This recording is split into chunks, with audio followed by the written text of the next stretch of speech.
আজকে সন্ধ্যা ফোরতনে যেভাবে মিডল্যান্ড তুষারপাত হয়েছে। ব্রিটেনের ব্যস্ততম নগরী বার্মিংহাম। আজ সেই ব্যস্ত নগরীতে পিনপথন নীরবতা, রাস্তায় যান চলাচল সীমিত।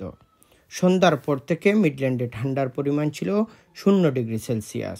রাত 8টা থেকে শুরু হয় গুড়ি গুড়ি বৃষ্টি, সাথে তুষারপাতও চলছে। রাত 10টায় বৃষ্টি থামলেও গতি বাড়ে তুষারপাতের।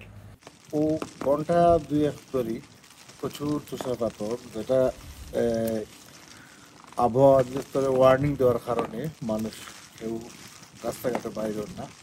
আর আমার মনে হয় যে এটা আরও গভীর রাইতে আরও বেশি তুষারপাত হইব। অ্যান্ড আমরা সবু এই আবহাওয়ার লাগি আজ 4-5 দিন ধরে এই ঠান্ডা পড়ার কারণ। আর আজকে যেভাবে ওর মিডল্যান্ড লাগে যে এটা আরও 2-3 ঘন্টা পরে হয়তো বার্মিংহাম প্রচুর তুষারপাত হইব।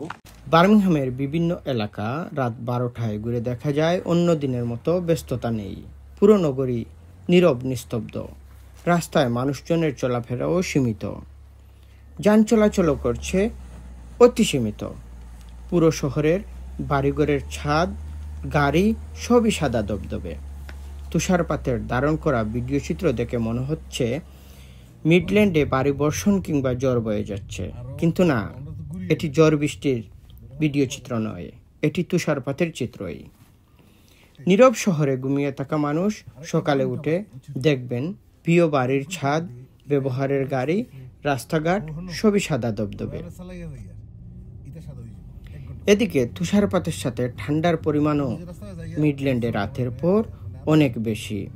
ঠান্ডা রাত 12টায় -2°C নেমে এসেছে।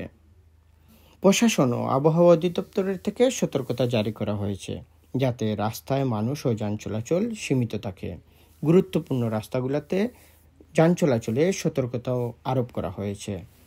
আবহাওয়া অধিদপ্তর বলছে শীতের তীব্রতা ভোর রাত পর্যন্ত -2°C থাকতে পারে এবং তুষারপাতের তীব্রতা থাকবে 95% পর্যন্ত। নুরুল হক শিপু, রানা টিভি, বার্মিংহাম।